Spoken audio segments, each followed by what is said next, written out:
Hey, Lex. Can we be honest? The only reason y'all here is because y'all went against the Broncos with no fucking quarterback. Oh Hey, my God. Andrew Fire is a motherfucker. wait, KC. KC, he said Drake Maye had 295 yards, right? I just looked at the stats, bro. The nigga had 220 in the fourth quarter, dog. Garbage time, He dog. did. He did. The first two quarters, he had 75 yards. Yeah, 75 yards in the first three quarters, bro. It wasn't garbage time. It's That was garbage time. Y'all was down, bro. Hey, Right, so listen, Lex, hold up. Them motherfuckers might have had 3 first downs and Lex, like we could barely hear you. So I you're get not that. here. Our own line is trash. We got that. Like if we start right there. Uh-huh. Go ahead, my fault. Go ahead, Steve. We could barely hear you. No, go ahead. Tell us how Drake Maye played okay last night. If you don't do it, Lex. If you start by the offensive line is trash and has been trash, ranked 26 in the league. Start right there. We're playing 2 rookie fucking linemen. It's a turn stop. You're not giving Drake Maye 2 seconds to throw the fucking ball. And when he does have time, these bum ass receivers can't even get fucking separation. You want to talk about JoJo? We needed a fucking JoJo yesterday. Hey, I think we need to get Holly in here, man. A more somebody that's not so biased, bro. So hold up. Let me set this up. Like, so Drake Maye. So you saying. So last night I thought Drake Maye didn't show up. I had somebody put out an APB to go look for him to see where he was at. I just thought I thought he didn't show up. And you came back and said he had 243 yards passing. What Drake Maye numbers were? 95. 295 yards, almost 300 yards. 2 touchdowns. He was 27 for 43, 2 touchdowns, receptions. You felt Drake Maye played like what? He played okay. He didn't have the support. If anybody kept us in the game, it was our defense and Drake Maye. That's it. Yep. Nobody came to play yesterday on offense. Y'all was never in the game. Drake Maye kept y'all out of the game because of the bad throws he made, dog. He made some fucking horrible throws, Lex. Like horrible throws, Lex. When? Name one. The interception, the fucking one he threw over the buddy head. That was bad. Like he had a couple of them threw behind. Motherfuckers tackling the motherfucker when he let that ball go. That pass where he missed Hunter Henry. That pass where he would have had Hunter Henry open for like 25, 30 yards. Yeah. That was horrible. I mean, which one? The one that Hunter Henry was by himself. No one's wide open. Right. It was a bad throw. He had some bad throws. But tell me what quarterback makes that throw about Thomas in that touchdown? Like that, he threaded the fucking needle. Lex, that wasn't like a world class throw that we haven't seen before. Lex, you making it seem like it's not NFL high school quarterback. I don't see that pass that often. Maybe I'm wrong. I don't see that pass that often. You are wrong. You've been watching Carson Beck too much, though. All right, I'll be wrong. Y'all got it. Lex, I'm surprised you defending Drake Maye like this. I was surprised. I'm surprised. He had 63 yards passing. You tell me the quarterback got sacked 6 times. How many times he got sacked? And that's not even counting the pressures. Like the man got sacked 6 times yesterday. Now that's not even including the pressures. Like how many quarterbacks can go through that duress and y'all expect composure? I mean, nobody. Sam Darnold. Nobody wants. I mean, did we not see Sam Darnold under duress, moving around, escaping the pocket, finding ways to make plays? I mean, that motherfucker sees too. Does he not have fucking JSN? JSN was out half the goddamn game. Yeah, he was hurt most of the game. He had 4 catches. Like 2 catches. He had 4 catches. He ended up with 4 catches because I took him on one of my parlays for him to get 7.5 catches. He had fucking 4 catches.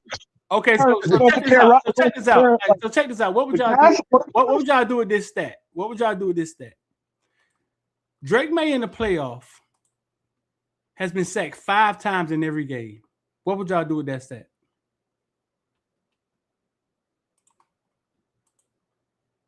I draft Mariota. What do you mean? What do you mean? What will we do with it?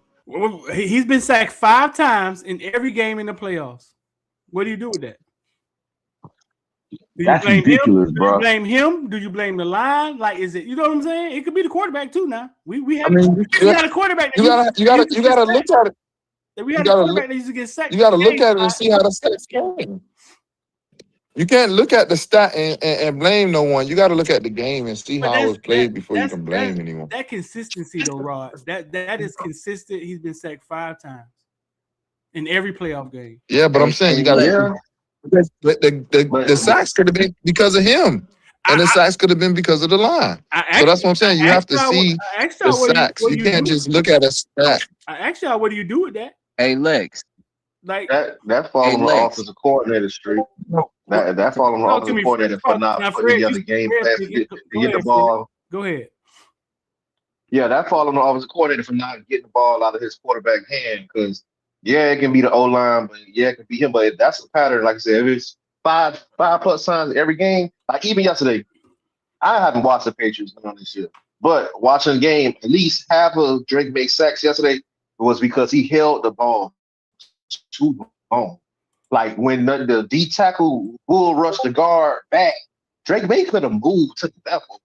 He stood right there and let the man get pushed into his field vision of view because he was so focused and locked on down the field. That goes into pocket awareness. He's a young quarterback. I think he got a bright future, but the offensive coordinator ain't put together a good game plan to get the ball out of his hand because they didn't utilize the running backs enough, whether that's Travion Henderson in the flats or any of that.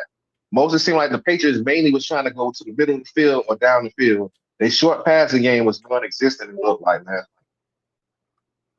Yeah, he was pushing the ball down the field. I don't know if that's because he was behind, but he was only behind 9 points into the third quarter.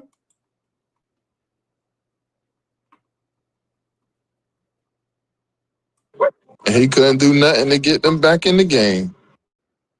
I'm about to say, Street. I don't even know if they crossed the 50 into the fourth quarter. Man, they went like 2-3 straight quarters where they had to go on 2 quarters without a first down. That shit was crazy. No. It kind of remind me of a championship game that our team went through, doesn't it? No, it wasn't that bad. Yeah, but we adjusted second half though. Go quarterback did for us in the first 3 quarters. We missed a field goal going into the half, right? My team's at least scored. Second half was a different story. They adjusted. I mean, they missed the field goal going into halftime. Didn't Miami miss a field goal going into halftime? Something like that, right? Yes. They moved the ball and missed the field goal. It didn't look, Lex, it didn't look like this, Lex. It did not look like what we saw yesterday with your boy Drake, man. Lex is our villain Patriot fan. We, you know what I'm saying? I'm surprised. I was surprised that he didn't put a lot more onus on Drake Maye. Lex said Drake Maye played okay, which is surprising to me. You know what I'm saying? I thought Drake Maye didn't show up at all. Even though he's a young guy, and I think Drake Maye could play. I always thought he could play, even when he was at North Carolina. But that was bad what he was doing. He was very inaccurate. See, Street, I had told the homeboy Lex this, you know, when the championship games was going on. I told him straight up, hey, look, whether y'all play the Rams or the Seahawks, y'all gonna lose in this championship game because y'all offensive front just cannot hold up. Like, so that same stat that you had said, Streeter, like, I had already been seeing that throughout the playoffs. Like, they just really couldn't stop anybody on that left side. So I knew with a team like Seattle that brings pressure from everywhere, and they got a multitude of dudes who cause pressure, like, it was going to be a long day for homie. It was like he couldn't even get back in his 3-step drops. Like, which, again, goes to the coordinator thing, like Fred was saying, but, man, you can't even call your regular plays, dog, because he can't get in his 3-step drop because this is a motherfucker right there on his back. Hey, Street, why your boy Beck got to get a shot because what you call it was trash? Who got a shot? Drake Maye trash. Why we gotta talk about Beck? That's Lex, man. Lex threw Beck in the fight. We ain't seen since that interception.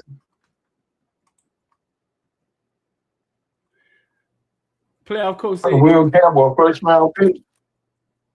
Huh? He was like a top 10 pick, dog. Like that's gotta be he gotta be the worst left tackle in the NFL, man. He got destroyed. Playoff coach. I read he gave up 14 pressures last night. Who gave up some pressures last night? Will Campbell, short off. 14 pressures. Dang.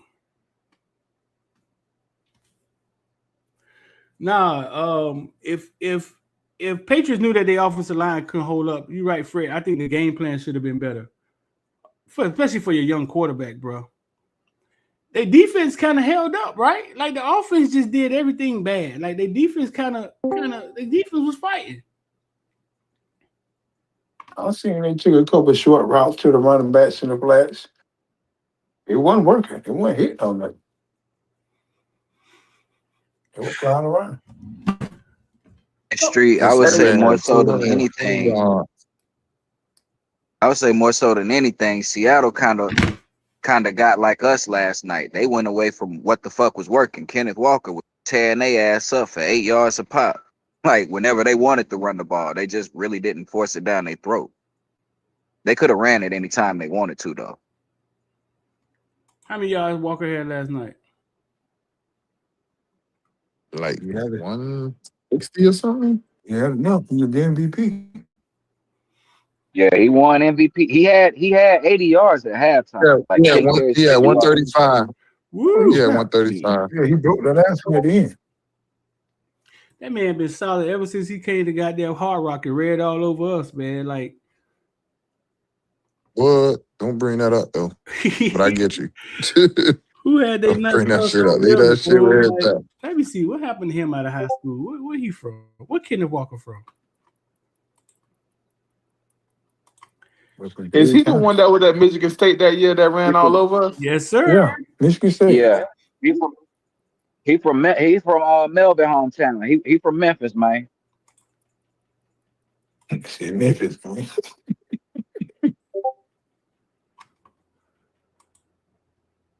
So that was his dad. That was his dad first time watching him play live. I think they said this year or in the playoffs, something like that. He was a look like his dad.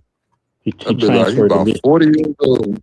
He transferred to Michigan State from Wake Forest, so he played most of his college ball at Wake Forest.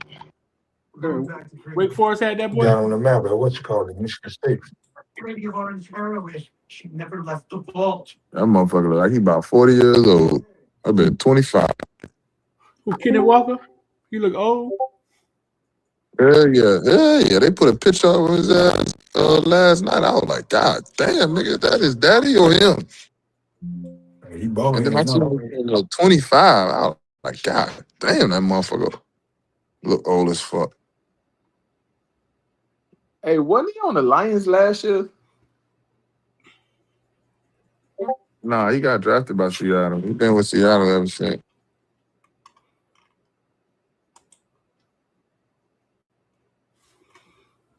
Hey, so we've been live, man, for maybe like the last 15 minutes since Lex been going off. I wanted to get the raw response.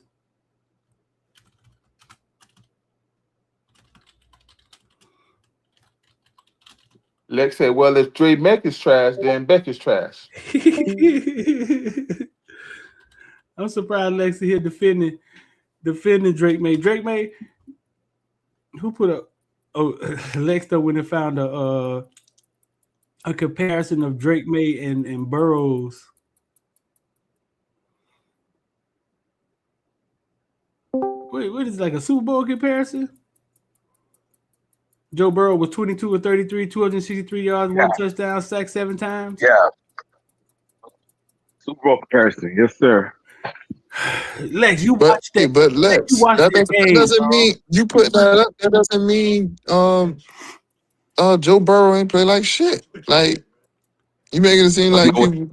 the narrative was, though. All right. Who? Everybody gave Joe Burrow a pass, but everybody killing Drake Maye. I guess because he's playing for the Patriots, and that Patriots are the villains. Motherfuckers hate Patriots, so it's like it's easy to kill Drake Maye. It's how it happens. Just like we was talking about Ryan Williams having a bad season, right? And we realized his stats didn't look that much different, but the way he played, visually, him dropping the balls and all of that, you know what I'm saying? Is why people was down on him. It's how it happened. Like I just don't understand why we treating Drake Maye like he's some 8-year veteran like Josh fucking Allen. No. But Josh don't get no. Lex. Hold on, straight. Lex. I went Lex. Hold on, straight. Lex. It doesn't matter. Listen, it doesn't matter if he played if this is first year or his 10th year. It doesn't change the fact that he had a bad game, dog. It doesn't mean he's a bad player. That doesn't mean he ain't gonna be shit in the future. That just means he had a bad fucking game, dog. That's it. If he's second, 14, 18, and then had Seattle on the road. But because we live, so y'all watch the language a little bit. Y'all just tone it down a little bit. I don't know what impact. My bad. I don't know what impact it has on the video, but I think we'd be better without it. So Lex, I'm old enough to remember Dan Marino in his first Super Bowl appearance. He was awful. It was terrible. Never went back, by the way. He never went back. Yeah. He was terrible, but he ended up having a Hall of Fame career. So it doesn't mean that Maye sucks. He just had a bad game. He just had a bad game. That's it. That pass he missed to the tight end in the flats, fool, that could have been a touchdown. He just, I don't know what he. But the one that the one that he threw in triple coverage, that should have been another interception. What was he? When he threw to Matt Hollins. What was he thinking about? That one he threw the interception that he did through the Love, that shit was a bad throw. Had he led that receiver, that would have been a touchdown. He hit on every play. What? Say it again. He was getting tagged. He was getting hit every play. Well, he was because even that play, if he would have stepped to the side, to the left, he had a clean pocket to throw. He decided to step right into the rest of the pass rush and still throw it. That's on him, bro. That's on him. Sam Donald got training. Sam Donald got training from getting pressured from playing with the Jets all them years. So pressure didn't mean nothing to Sam Donald. He just kept playing through it. And that's what you got to learn how to do. You just got to find a way to play through that shit. Yeah, he was getting pressure, but you got to find a way. Even through all that, he still had almost a 63% completion rate. That's bad, y'all? 295 yards on 6%? That's bad as shit. That's an NFL. That's bad. He's not college. NFL, you need a 70 or above. We consider at least average. Y'all want to know what Sam Darnold's was? It wasn't better. He didn't win the Super Bowl. Kenneth Walker running did. Oh, okay. That's respect. That's cool. And his defense, and their defense won it. Lex, we all watched the same game. You want to know how Kenneth Walker won the game? Because again, to go back to your Miami reference, they ran the ball, getting the average 8 yards a pop. They'll get into the red zone and try to let Sam Darnold go 3 fucking times. And he gonna throw 2 of them to Jackson Smith and Jigba, who getting fucking double teamed, and the ball ain't even making it to him. The ball skipping off the ground to him. That's how they lost the game, and they should have just handed the ball off. And they would have probably scored every time on y'all if they did that. Y'all wasn't stopping the run.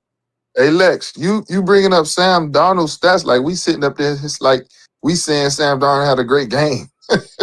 Nobody said anything about Sam Darnold having a great game. I don't think so. You don't have to bring up his stats. Seattle offense struggled too, right? Like they wasn't scoring. Y'all was giving them points. Oh, yeah. Yeah, but they had a record of 5 field goals. They should have put more. Yeah, they should have put up more points if they fucking kept the ball out of Sam Darnold's hand and kept running Kenny Walker. Yeah, I repeat what the great Herm Edwards has said. You play to win the game. They don't care about the stats. At the end of the day, you make the plays that you have to make. You make the throws that you have to make. You make the catches you have to make to win the game.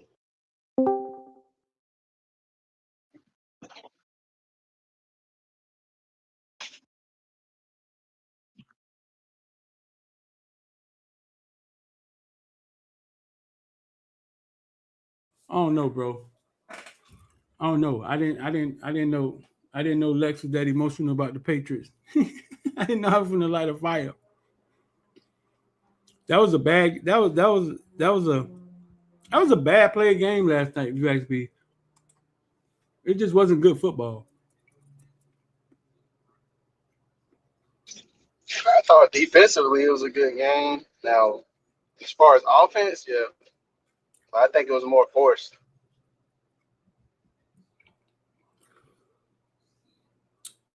And I mean, to me, like I know a lot of Patriots fans probably feel like they're gonna be back there, but it's only gonna be tougher from here on. I don't see them boys getting back there.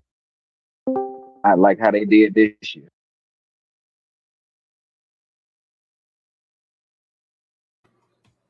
Bro, why you say the way that, Drake bro? Maye played. Go ahead, Chris. Now, I was just piggybacking off of what Bird said, especially the way Drake Maye played. Like, that man was scared. Yeah, I give y'all that. I mean, he's 23. This is the second year. We put a lot on his shoulders, man. We put a lot on his shoulders, man. And like, I don't understand how you can see that, because half the AFC is finding new coaches or found new coaches. Like half of these teams are cap strapped, like Cincinnati, like Chiefs. They're paying their quarterback $500 million. They don't got enough money to pay and retool like we do. We got mad cap room. We got mad draft capital. Like, how can you make that statement when we weren't making the Super Bowl this year? Like, I trust a veteran. Yeah, y'all kind of fell into some luck this year. That's what I'm saying. Y'all kind of struck gold, you know what I'm saying, while it was hot. It was a perfect scenario. Like KC3 said earlier, I think that Denver game goes way differently if a Bo Nix is there. Now, you can say that May is better than a Bo Nix. Fine. That's fine. I'll give you that. But Bo Nix makes their offense. Nobody can deny that. So, I don't think y'all get past that. Not only that, Lex, next year, see a Pat Mahomes coming back and being even stronger. We all know Cincinnati just needs Burrow to stay healthy. Not to mention the Ravens. You feel what I'm saying? It's other guys who've also been in the playoffs that y'all are gonna have to go through. That's all. So you know what I mean? I'll take the field over y'all. That's what I'm basically saying. I'll take the field over y'all getting back there. New England Patriots been hated on. This whole easy schedule narrative is bullshit, because all your Super Bowl and your championship teams have easy fucking schedules that year that they made it. So I don't know why New England got labeled that shit. Like it's bullshit to me. But whatever. No, I do think that's. Hey Lex, try to use your library. By the way, Tom Brady was. Use your library language, Lex. Okay, try. All right. Oh my. Help me out a little bit. Right now. We can't bring back that L. Brady was 23. Marshawn Lynch already done shit on y'all. We can't bring back that L. All right, try to use it. Okay.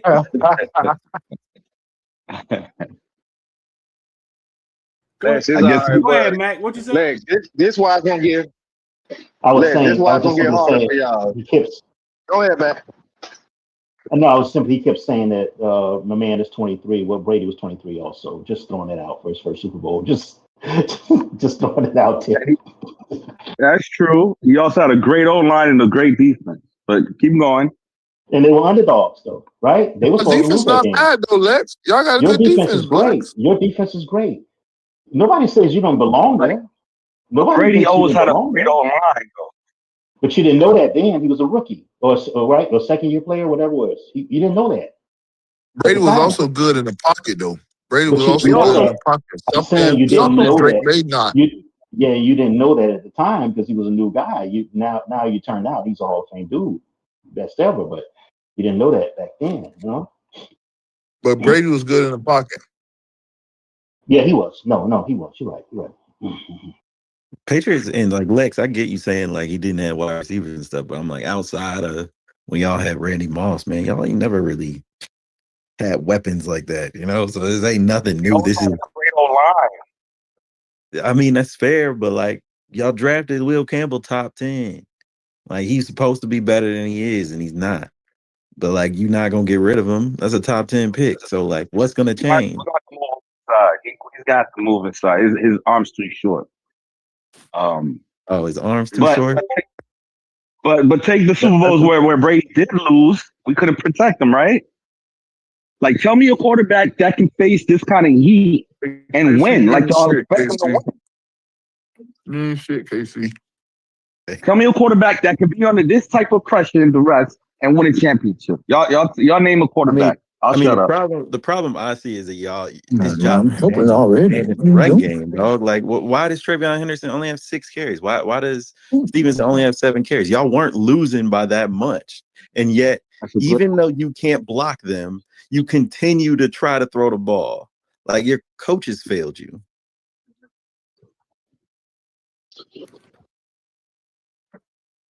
Like we saw, because Lex, we saw Sam Darnold under the same amount of duress, but his coaches protected him because they were able to run the football. Like Sam Darnold was under massive duress, and he was finding ways to escape the pocket, finding ways to make plays, and he had a run game. He was sacked one time. But Lex, did you not watch him? How many times did they get instant pressure from your defensive line on him when he's running around? That's 2 different things. Like he was pressured and sacked. Like we not arguing. But he was sacked because he couldn't move around the same way Donald was. Donald was evading the pressure. The pressure was there, but he was evading it. He was getting out of the pocket. Lex, if you feel like that, well, pressures and sacks is different. Lex, if you feel like pressures and sacks are different, that means you shouldn't be questioning us in the villain chat about how we're going to replace Ruben Bain if that's the case. Because you be making a case like Ruben Bain, I think that's going to be a big loss. Now, Bain would have more pressure than he has sacks. So it's like, yeah, you can't say pressures and sacks is different. And then when it fits your team narrative, it changes. I think that's important. I said he was getting pressured and sacked. Drake Maye was getting sacked because he wasn't evading any other pressure. He was just standing there, dog. Like if you're getting interior pressure and the defensive tackle is pressing the guard into you, and you just stand there, bruh, you're not gonna back up, you're not gonna try to move. Of course you're gonna get sacked. Like he did a horrible job in the pocket in terms of buying his team more time. Like that was clear as day.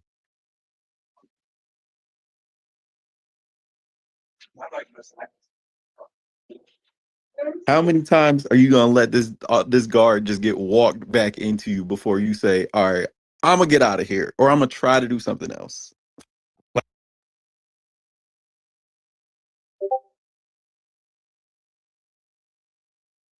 That's what I was getting at. I think it's partially between what Fred said, the OC and the game plan, and Drake Maye pocket awareness last night. I didn't expect, like, y'all asked me who I thought was going to win the Super Bowl, and the one thing I said was I think Drake Maye too young to do it. I said that all week long. I don't think he's going to be allowed to do it. I think he's too young. He's been sacked 5 times in every playoff game, which I think is not. If it was the offensive line, I think they will figure out ways to counter it, right? I think it's him, and I think it's the game plan. I think it's not matching up. Y'all heard. I mean, to your point though. Go ahead. And I was gonna say to that point though, like what more can we ask from him? Though he was our leading rusher last night too. 7 carry. He led us in rushing as well with 295 passing. Like, what more can we ask these young kids to do? And our supporting cast is not that good to begin with. Our O-line is not good at all. Like they're terrible actually. At the bottom, they're like 26th ranked. There's only 32 teams. You're the 26th best O-line. Like, you've been that all year. The man Drake was trying to do it all, man. And y'all keep trying to say, oh, y'all keep bringing up the one play where he got bulldozer. Who supposed to think the interior defense is going to get to him like that? Like, how many times a player makes that kind of play? Like he's not going to think, oh, he should have enough time in the middle. Like if I can't get protection from the middle, just quit the game right there because it's over. Like, why is that the tackle even getting pushed into Drake Maye?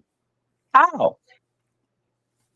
Lex, is Drake Maye your future quarterback, or is it Jackson Dart? Absolutely, he is. Drake Maye was the second runner-up to win an MVP. Why are we having this question? Like, why are we talking about this? Why I said Jackson Dart? Jackson Dart, we're in New York, right? I'm talking about Jackson Dart. Yeah, I know what you mean. You mean like Josh Allen? Is that what you Nah, bro, he kind of played like a 2-year quarterback, but he was very inaccurate. When Cam Newton didn't jump on that ball, what year was Cam Newton? Do anybody know? What year did Cam Newton go to the Super Bowl? Let's see. He was in like year 4 or 5. He was a couple of years in. He was like 4 or 5. So listen, Mario appeared on D Money show this morning. Did he say anything that stuck out to any of y'all on that show this morning?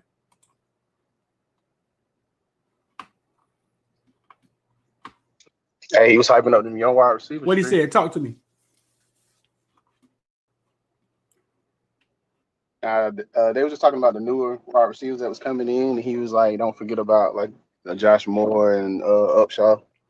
Basically saying like he got kind of high hopes for them.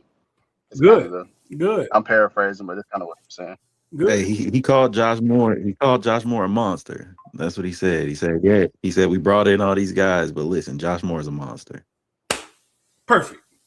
Now, with the Canes, we're entering in an era of we have depth.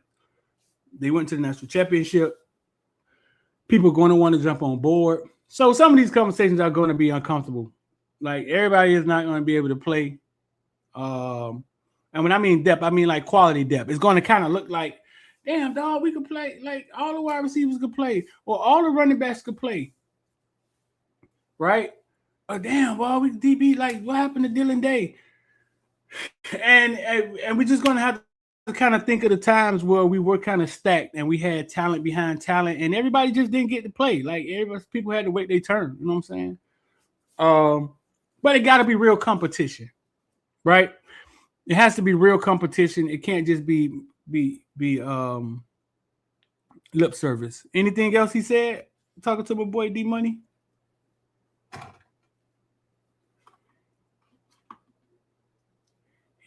Y'all ain't heard from him a couple weeks. He ain't say nothing else significant that stuck out to y'all. Like nothing. It wasn't a Joe Rose interview, was it? Hey, Street, can you hear Smooth? Smooth talking right now, Street. I can't hear Smooth. Tell Smooth to come out and come back in. All right, he can hear you. He can't hear us? I think he can. I can't. Yeah, we can't hear Smooth. Smooth got to go out and come back in. I don't hear him on my end. Hey, Street, he talked about how much he's gonna miss and how much he appreciated wide receivers we had this year. He's gonna miss, C.J. Daniels and Keelan Marion. He talked about those guys. What did he say he gonna miss about him? Yeah. All right, Smooth, you next. There goes Smooth back. What did he say he missed about him? Yeah. Smooth can take it from there. Go ahead, Smooth. Okay. Oh no, it's two things. Obviously he talked about C.J. Daniels and Marion, how they were just absolutely culture fits and how they elevated the culture and the way of the Miami way. obviously their hard working ability and their way to conduct themselves professionally, right? So that's huge. But for me, what really stuck out to me was how he reiterated on our process and understanding that, listen, we are in better words or lack of better words, we're trying to saturate the rooms, right? Meaning we want to add as much talent as possible. So, if sometimes if it doesn't work out, maybe it's either timing or you just don't fit the culture, or it's just your time ran out. He reiterated on how they like to assist and help people find new homes and find better situations for them. You know what I mean? So I kind of like that part, to where he reiterated on that, because at the end of the day, it's like, yeah, if that particular group is just saturated with just talent on top of talent, not everybody is going to get a chance to play, right? You may get overlooked because there may be a quality here that they see better or maybe fit better, but I like how he reiterated on that situation. He said they help players find places to go. That's what he said out of his mouth. He said they help, if it gets to that point, they help players find new homes, to a certain extent. Yes. Y'all think that's a thing that in college football? Y'all think that these coaches done got to the transfer portal because we've talked about this in the Villain membership before. That these coaches, instead of fighting, all of them fighting each other, they turn into like allies and trade players. Like kind of like not trade players, but kind of help. Like, listen, instead of having a disgruntled motherfucker, like, hey, man, we got a cornerback we send y'all that he don't see it. You know what I'm saying? Y'all think we there? I think we there. This wasn't the first time he said that. He said that on Gary Foreman, one of his shows last year. He interviewed him. He said that he helped players get to other places. So it ain't the first time he said that.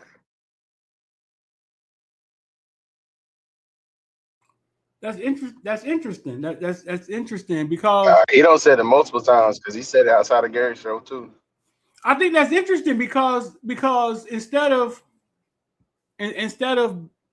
being the bully and having enemies stealing from everybody, right? You can kind of pick up the phone and call your ally coaches and be like, bro, y'all got a cornerback or running, you know what I'm saying? Somebody, like, what y'all got over there, man? We got a running back that we thought was gonna be this, but he just like he ain't fitting over here, or he wants to be closer to home. Y'all think coach doing that? I do. I don't think it happens on the more talented players, but the players that you have leave, I think they do help them out. But I don't think he would have helped JoJo find a place. I think every player that left us could be an asset to somebody else. You don't. So I think Nakar's an asset to Wake Forest. That's where he went, right? Mm-hmm. You see what I'm saying? Like, especially when it's going down. Yeah. Now, when it's going but up, with the number of players, when it's going up, like if you're gonna lose somebody, right? If you're gonna lose somebody, why not help him go to Miami? Because Miami may send you 3 guys in the next 2 years. Yeah, it makes sense. Yeah, it makes sense. Right. That's what the NBA do. He also reiterated just to kind of sidestep a little bit for all the people, all the guys who felt like our O-line was a question mark. He went over like how loaded our team is, and he said out of his mouth, man, this is gonna have what he's gonna be throwing behind the running back, what they're gonna be running behind is exceptional. So that O-line is gonna be pretty good this season as well. So he must have a really good idea of what they're compiling, or maybe a rough draft of what they're trying to put together as far as that front 5. Did he name any names? Nah, he named names on defense, not offensive line though.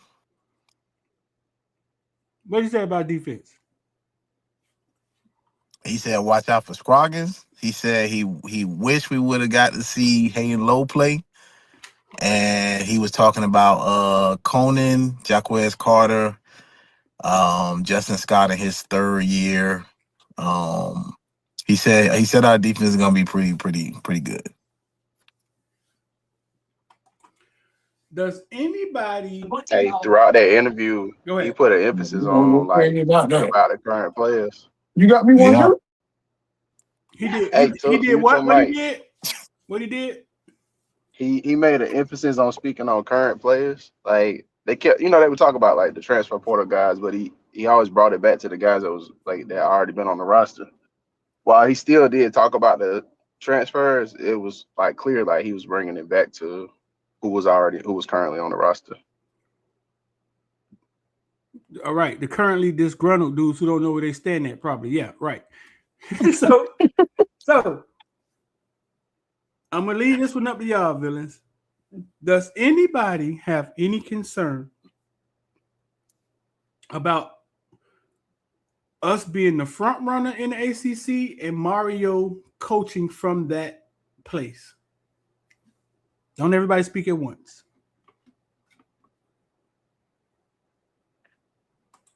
No, I don't see a problem. I go first. I don't see a problem because I think it's our time. I think Mario, again, I'm going to go off his statement of when he was a GA, how he knew he wanted to be the head coach of the University of Miami. He just wasn't there yet. So he took his steps to learn and get better and . So I think he knew that he would be here. And I think we have the best coaching staff in the NCAA to play at this level, to have those expectations and play from the top like that. I think we're here. Anybody else? Steve, I don't even think it's about the Mario. I think it's about his coordinators. I think Dawson went through the fire this year. I think Dawson learned a lot this year. I think Dawson is going to be a lot better. I don't. Y'all seem to think that your boy, the defensive coordinator, going to get figured out. I don't. I don't think he's going to be figured out. But because what he does is just have these boys playing simple and with violence. You can't figure that out. And what you're going to be more. The only way you figure that is be more violent than him. But Dawson, I think he's the key. I think I believe he learned a lot in this run.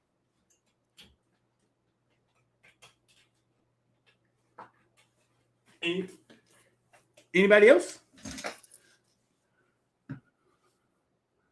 All throughout the playoffs, we were saying that as long as we were the underdog, we felt comfortable, right? We no longer the underdogs, bro. We're going to have some hefty lines going into this old ACC. Anybody else? Nobody else feels concerned about Mario now coaching from a place where I don't think he's ever been.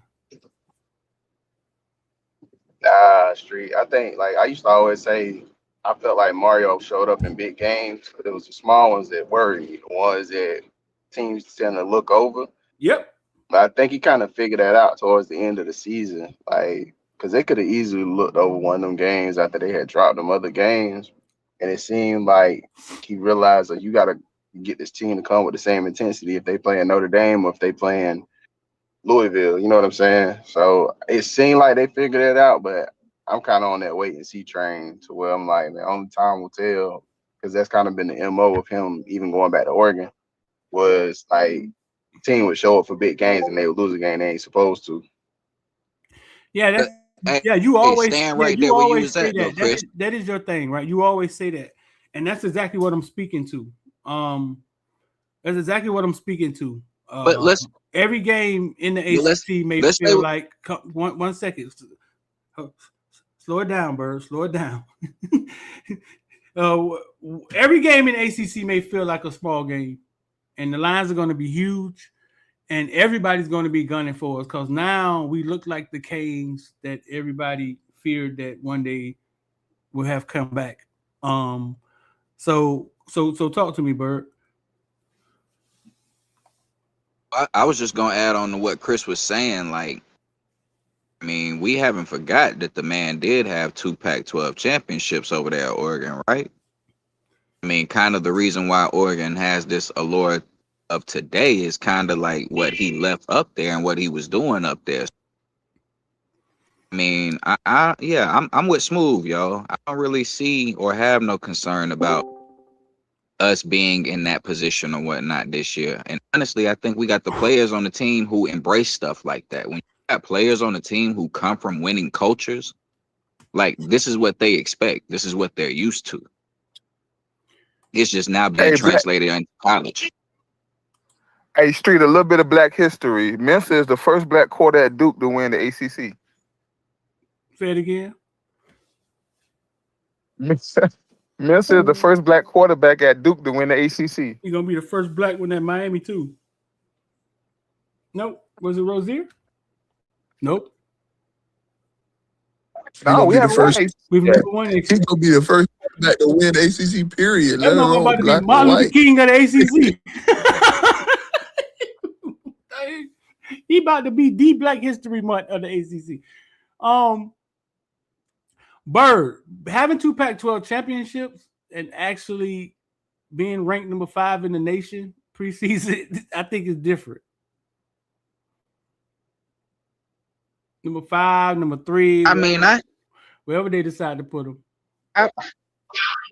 I feel you, but I mean, we kind of just went through that this year. I mean, we started out preseason as a top 10 ranked team. So we got all the way up to the number 2 team in the nation, and people were saying for the first 5 to 6 weeks, we were the best fucking team in the nation. So, like, I could see if we've never been there before, but we just went through that. Nobody believed us. Nobody believed it. But now they got to see it. I got a question for y'all. I thought about something today. If Ole Miss beats us in this game, what's the score, Ole Miss versus Indiana?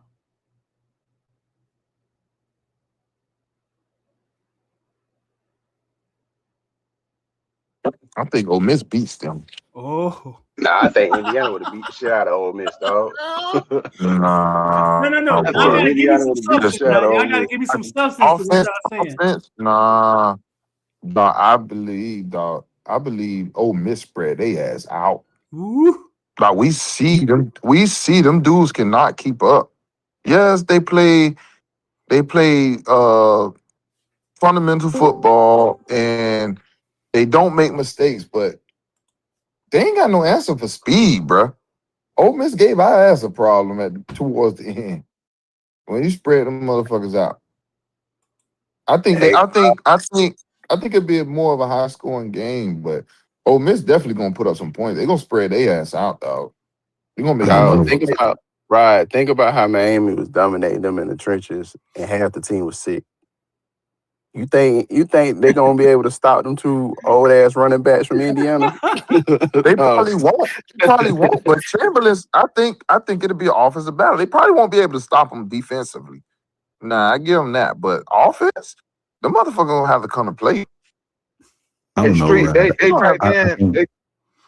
I was just saying. I think sound defense will stop their offense. Like our defense kind of started fucking up towards the end of the game. One at a time. I know this will be a good one. I was saying, like, I think sound defense will kind of like stop that offense. Like, you think about it, they caught fire late and they caught fire doing the same thing, and our coordinator wouldn't change what he was doing on defense. But our defense fast though, bro. Our defense fast, and we could play multiple ways, bro. We can stop the run. I don't know. I don't see Indiana stopping them, dog. We seen ourselves. Them people could put up points, dog. Them people could they could light it up, dog. One issue I see, Rod, is Indiana, Ole Miss actually getting the ball. I think it would have been horrible ball. I think Indiana could have controlled the ball, and Ole Miss would have not had less possession time. Go ahead. Who was next? Fred or KC? I mean, that's true. They had less possession time with us, and they still put up 26 points. Right, but I don't think Indiana would drop 6 interceptions. Like, we forgetting the caveat. We thought Chamberlain was this ultimate quarterback, but as we've seen with Indiana, I don't think they would have dropped. They would at least caught 3 out of them 6. They would win 50%. When you right, dog. That's exactly what I was about to say. I You're think right. it You're was right, similar to right. Oregon. Go ahead, Because Casey. Oregon tried to spread them out. Mhm. Oregon tried to spread them out, and like even if you ignore the playoff game, you go back and look at the first game when they were in Eugene. It's like similar things. Like Oregon had plenty of speed. They tried to spread them out. That defense capitalized on turnovers, and like they aren't making mistakes. And like I don't think Ole Miss is superior to what Oregon presented from a quarterback speed standpoint, and they handled them boys. Hey, y'all made a great point. I stand corrected. I didn't think about that. Well, I just thought about Ole Miss how them ran people the put ball up better. points. I think Ole Miss had the better running back, right? I think if your boy don't get hurt against us, we catch hell. Lacey's a problem. Yeah. I didn't think he was when I saw him in stature at the press conference. He was small, and I came back and I told y'all, but it didn't matter.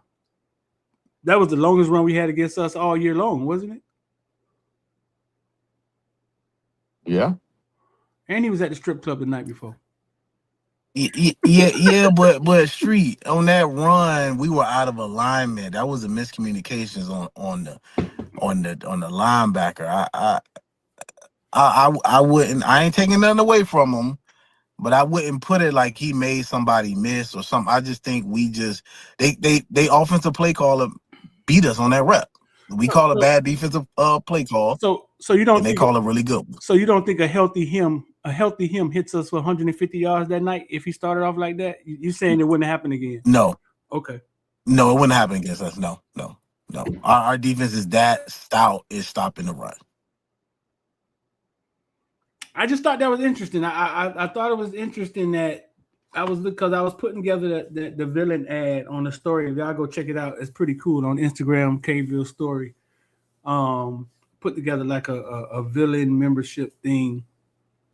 And I thought about it. I was like, man, what if Ole Miss would have won that game? Like, could Trinidad have willed them to a victory? But that defense was so goddamn bad. Like their defense was so bad. I don't think if our players wasn't so sick, I don't think our game would have been close.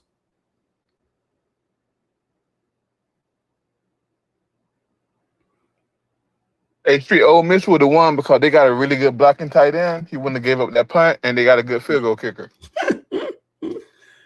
I just think Ole Miss wouldn't have had the ball. I think them two old ass running backs would have gashed them so bad. I just think they never would have had a chance to. Every time they gave up the ball, I don't think they would have got it back.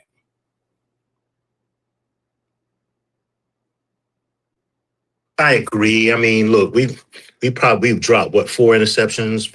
Probably would have had a couple more. We dropped 5 of them, motherfuckers. 5 or 6 of them. I'm saying Indiana doesn't drop those balls, man. I'm just throwing that out there, man. That game is over. That game is over in the first half, man. You know what was so amazing about one thing that confused me too is this just came out of nowhere. Darian Coleman, they asked him who does he compare his game to, like who does he kind of think he plays like, and he said Marcel Reed. That threw me for a loop. But don't hold me on that. Yeah, we'll talk about that in the Villa membership because I didn't think they had anything in common. When I think about them playoff games, there's not one game we won where I look at and I was like, dang, if we played that game again, we probably would have lost. Not Ohio State, not Texas A&M. Bro, I really do think if we ran those games back, we beat them teams. What y'all think? Yeah.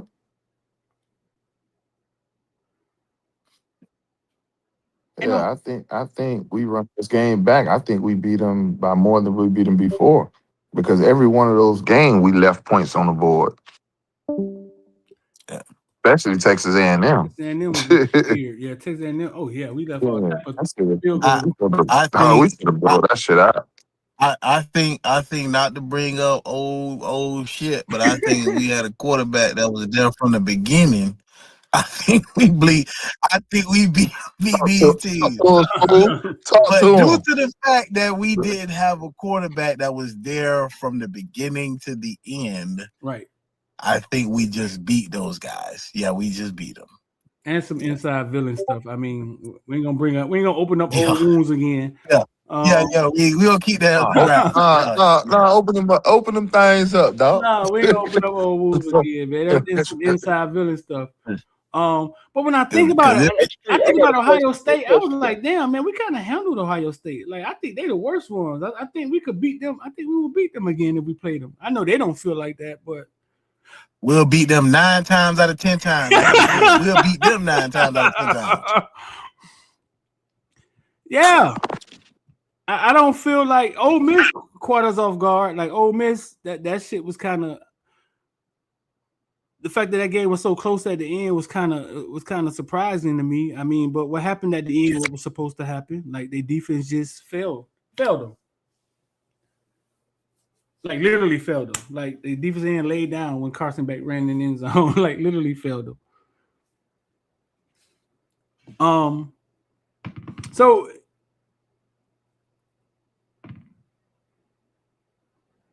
the next thing, I guess, you know what I'm saying, we'll get into us having a quarterback again this year, right? In Mensa, where there's no quarterback competition going on. Right?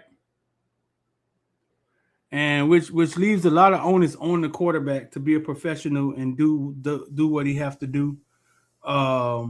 Because in the transfer portal thing, you bring this guy in, you fucking break the bank for him. He's the starter, right? Does anybody see it? Did anybody see manufacturing it like that as a problem? Do you think it's only healthy when there's a competition? Because we saw what happened last year off season. We ain't got to talk about it, but we saw what happened last year. Do y'all think it has to be a competition? Even if it's fake? I think there has to be a competition, but like I think one of the things I don't know. I know we talked about his Mario's interview with D Money and them, but he was on Joe Rose this morning too, and one of the things that he brought up was the fact that Mensa is going to be a great mentor to the younger quarterbacks, and he's gone out of his way to like actually talk about them. He didn't really do that with Emory, like in crew. Like he really didn't. It was just like, all right, we got this new quarterback, and they're gonna be the guy. So it came across to me as like there's a chance that one of these guys actually will be a starter, and like that the competition between Darion and Luke rather, and I guess Judd too, but between those two specifically for that number 2 spot is serious, man. Like if you want to force Miami to play you at quarterback, it is very clear that you need to show that you are not that much behind whoever the starting quarterback is. Because if there's a clear gap, they're gonna go on the portal and get another guy. So clarify. Clarify for this 1 second. Clarify this for me, KC.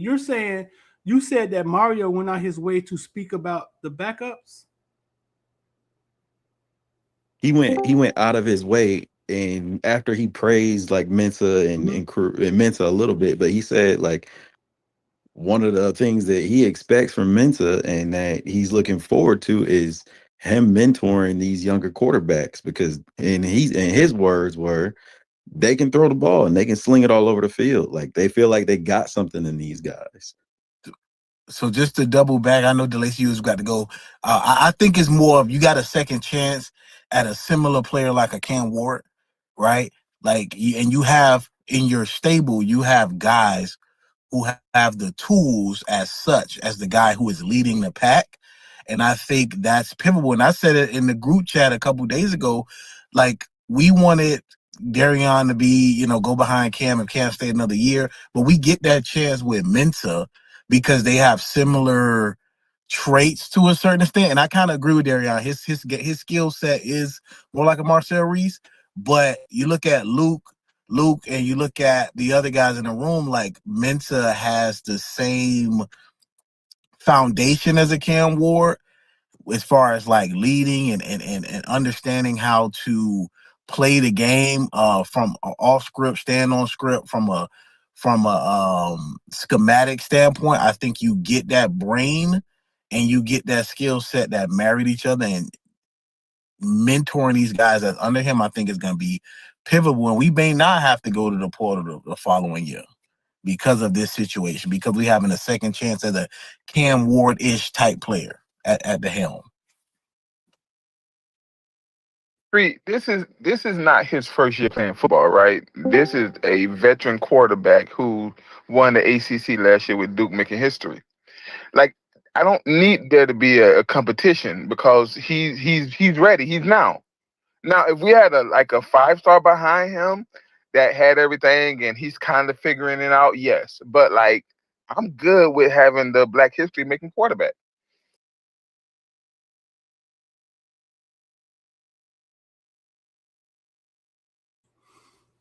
Okay. Did I cut out again? No, we got you. No, we heard you. Okay. No, and I kind of binge watched Mr. whole entire channel, like his YouTube channel, the few videos he had on there, just kind of figure out who he was. But it seems like a leader.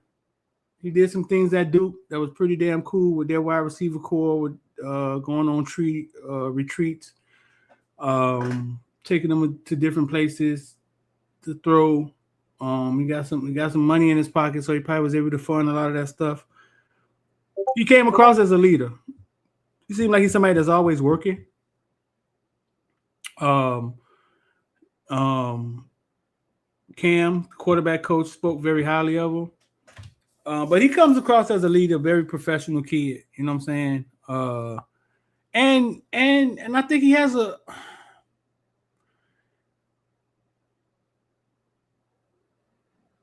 This is a good one for y'all.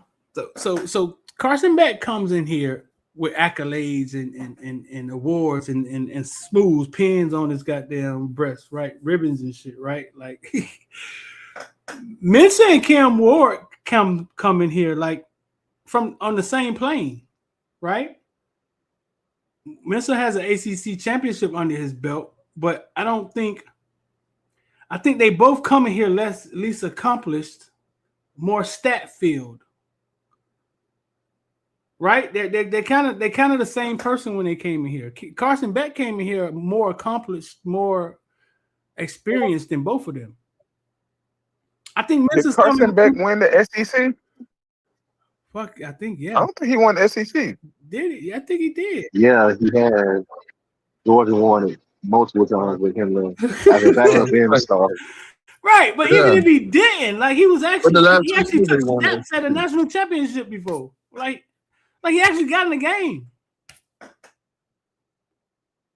Like his career was further along. He had been you know what I'm saying? I think he had, but I think Mensah and Cam Ward comes in here. Mensah comes in here with the same thing to prove as Cam Ward had, if that makes sense. And we could do. I think it makes more comfortable than Cam. I think it makes a lot of sense. It's like Carson came from, like, he knows how to lead a premier program, and like Mensah and Cam Ward are cut from the same cloth of like both of these dudes feel like they are the best quarterback in the country, and they've been doing it with less. Right. And we could do for Mensah the same thing we did for Cam Ward. And that's why Cam Ward's so appreciative of the program, and his parents are so appreciative of the program. Like what happened when he got here. He finally got his just due. Would we say that Mensah is more accomplished than Cam? Yeah. Coming in? Yeah, barely. Cam had won a championship, right? At another level. And Mensah won an ACC championship. Barely. A 7-5 ACC championship. Barely. Right, but Mensah was also the MVP too, though. Mensah was the MVP of the ACC championship. Shit, let's not diminish though. Cam Ward won the Heisman of the FCS. Yeah, he won the Heisman of the FCS. That's what I'm saying. You're not gonna act like Cam Ward was just another black quarterback. Facts, absolutely. So they kind of They kind of canceled each other out, I think. Mensa found honestly. Go ahead. Yeah, I think they're really, again, we get a second chance. I think they come from the same. They're the same guy. Like, right? Like, I think one just has a little bit more moxie. The other one's just a little calmer. But I think they actually are prototype, the same type of guy coming from starting from the same level ish, and rising. Like I think it's the same story, just a different version. So I'm finna put you on the spot, Smooth. Smooth is our villain quarterback guru. We got a few guys, but he's our quarterback guru. When you watch Mensa play, are there any flashes of Cam Ward? Like, is there any can we expect anything that we saw with Cam Ward close? Tell me what you see. Honestly, what you see, dog. Great question. So they are very similar in throwing with a purpose. Every ball is strategically placed, has a purpose, and it is going and getting somewhere fast, right? Two similar. I'm gonna give you three similar and then three things that totally are different. That's one similarity. Second similarity, playing on script and playing off script. Both are very comfortable in the same situation, right? Third is shoulder warfare, manipulation of the defense, right? Making the defense do what the quarterback wants them to do, right? They're both, I'm talking like pinpoint, very similar, very Cam Ward. If Cam Ward is the standard, Mensa is standard 1A, right?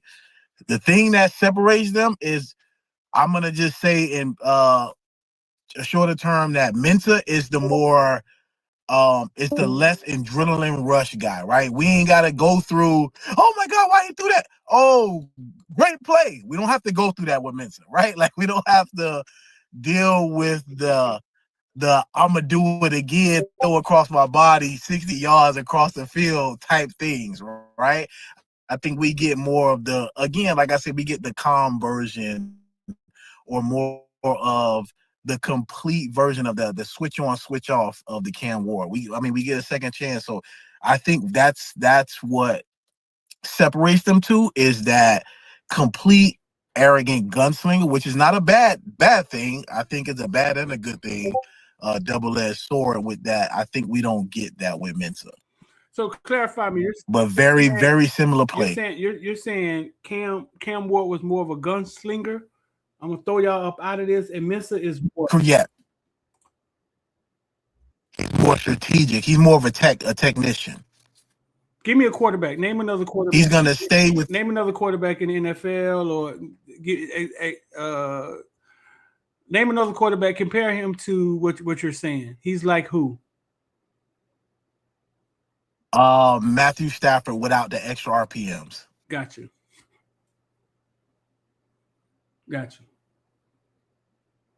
Long as he ain't say Drake Maye. Drake Maye killed us for goddamn 3 years, goddamn it. And for people who don't understand, that comparison is more of where he places the ball, the velocity, his ability to layer the ball, and his ability to stretch the field and throw the ball in rhythm. That's who I get him. That's why I get the comparison from. So what time we going to that championship game? What time we gonna meet up? It's 7:30. In the national championship. What time we gonna meet up, fellas? No, it's kind of wild how being in the ACC when you're mediocre, right, and your chances to make it to the playoffs is like, damn. But if you're the favorite to win the ACC, it looks totally different. It's like all we gotta do is get through the ACC, win the playoffs. If you're actually good.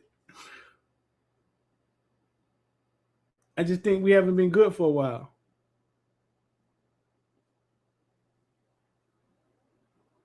Yeah, and I think that's why it's so shocking. I think that's why we kind of nervous to be on that on that platform. Like, man, we sitting up here, we start up here.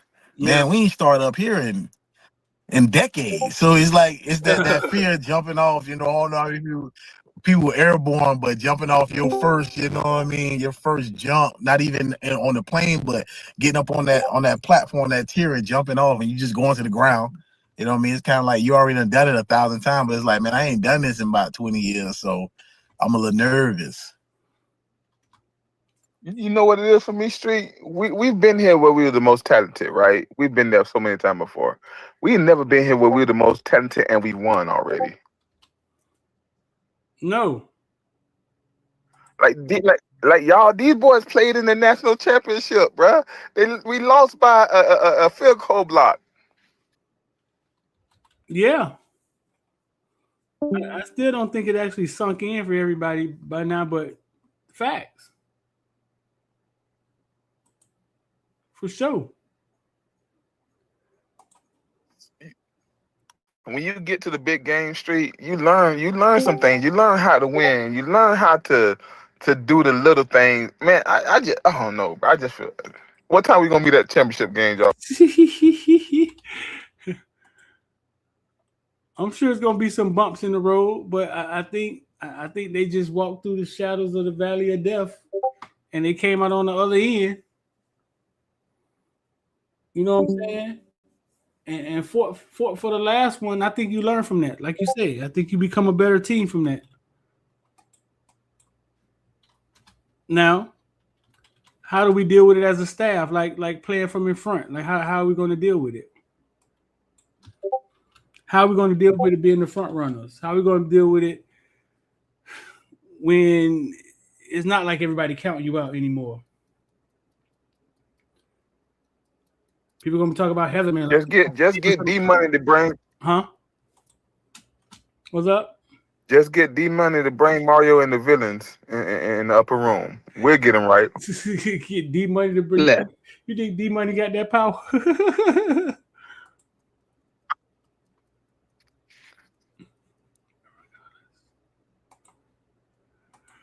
Hey, but I go back to, if y'all haven't listened to that Joe Rose interview, man, because in there Mario said something else, and I was like, man, the confidence is on 1,000,000, right? Like he said in there, he was like, there's 2 trophies, like we won 2 trophies this year, but there's 2 trophies that we want, and like everybody is very clear on those 2 trophies, and it's ACC championship and the Natty, and like we ain't heard him talk like this, like. To just go ahead and throw it out there, like before it was like we're building, we're not close to where we want to be. Right. You know what I mean? Like he's always say stuff like that. Like we're not even close to where we want to be. Now all of a sudden this man is like, we're going after 2 trophies this year. And like in there too, like what he said about the offense was, I was like, yeah, it's crazy. He was like, man, we got a 4,000-yard quarterback, 1,000-yard rusher, 2,000-yard wide receivers. He was like, hey, I ain't never had this many 1,000-yard returners ever. And you give me hype, Chris. Hey, call your people, man. Tell them we got a 10,000. So how do you feel That's about KC DeLacy? How you feel about him being? I meant KC. KC. So how do you feel about him being so confident?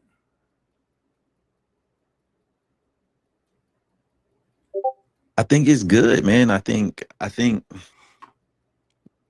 first and foremost, like this team, when I look at like the leaders of this team, like one of the questions, I can't remember who asked them, but like we had some dudes that left that were on that 5 and 7 season, man, but we still got a lot of those dudes. And those dudes are the leaders of the team now. And then you got the transfers you did bring in. I mean, with Mensah and Barkate, they came here because they want to win a championship and they want to improve their draft stock. So like, I feel good about it. I think they figured out a way to outrun the ACC. And I feel like and this is just my vibe. It's like last year we didn't have like the offense that we had the year before. The year before that, the defense was terrible. This year it's like there's a chance we have both. And that's the vibe. Is like we got both. And it's about to be a movie. And now it's just a matter of putting in the work and getting in sync. And like, we got a quarterback that's on campus already, working with all these wide receivers, and the team is set. There's no like questions in terms of like, we might bring in somebody else. Somebody might take my job. Like, no, everybody is crystal clear on this is the team. It will not change. It's time to take jobs, win jobs, and compete all off season. My question to you, family: what about a tight end room? Talk to me. That's my main concern right there. Tight end room. Hey, Taz. Anybody else concerned about the tight end? We need a tight end that can punt, block the punt. Need a tight end that can block. I guess the tight ends, with the tight ends, the question is like for Dawson is like, how do you structure offense to be as successful as possible? And if tight ends are a weakness, are you just going to die on that hill as them being a weakness and always having them on the field? Or with a full offseason, are you going to build an offense where we know this is a weakness? Therefore, unfortunately, these guys aren't going to play. We're not going to play Bauman 800 snaps. You know, like what does it look like? You know, that's up to the coaches to build that out. Same with the offensive line. Like, what does the offensive line look like? I don't know if it's a weakness or not. Like, but it's unknown completely. Man, Josh Moore is a monster. Tall. Put him at tight end. Let's go full wide.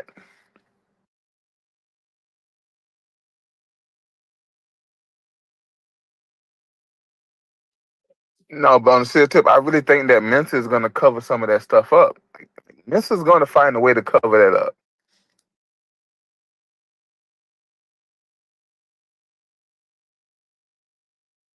Or Mario and crew been listening to us and they've been in some of these messages and they realize like, hey man, we might need to build a playbook around going 4 wide and spreading teams out. If he truly does believe what he said in terms of this wide receiver room having weapons all over the place, all different shapes and sizes, utilize 4 wide more, go 5 wide, like be creative.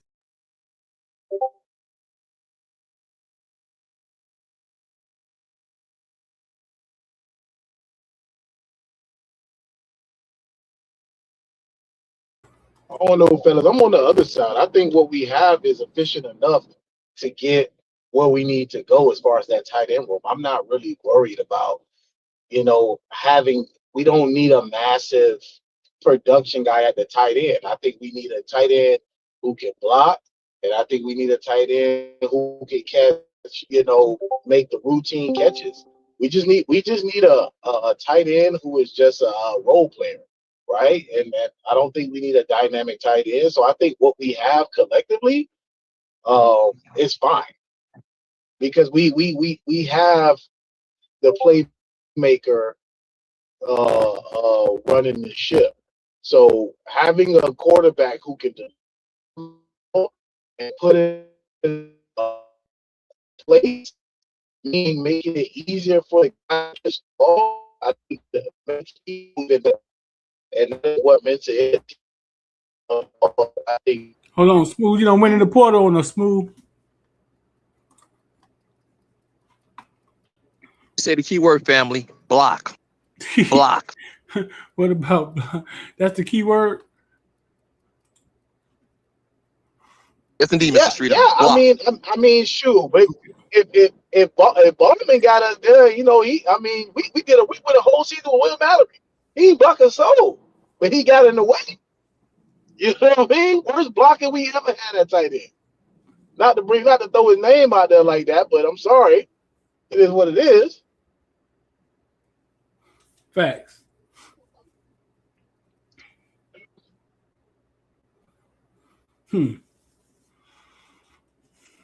I don't know. I think when it comes to tight ends, shoot, even when we had a beast with Arroyo, like I don't know if he like actually had enough of a part in the offense. So I think it does go back to Dawson, and what part does the tight end actually play in the offense? Because Arroyo was a second rounder, right?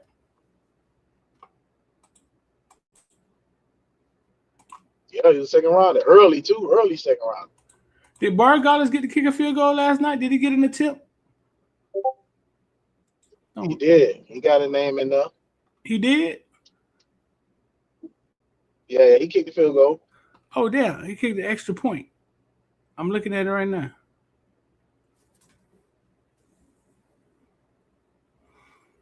Good. Yeah, he kicked the extra point. Shout out to Bargalas. Good. I'm not sure where the rest of his team was at last night. We're going to get Lex started again. All right, man. We've been in an hour, man. Let's get up out of here. I'm going to put y'all in the back. I'll jump in there with y'all after. So listen, man. Those guys y'all listen to talk to, man. Those are the villains. That's the villain membership. If you want to be a villain, 786-405-9499. But I look sexy in that picture, huh, boy? AI be doing me right.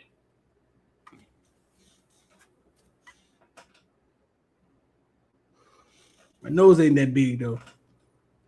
786-405-9499 if you want to be a villain, man. These boys talk Canes. We talk Cane shit all year round. It don't stop.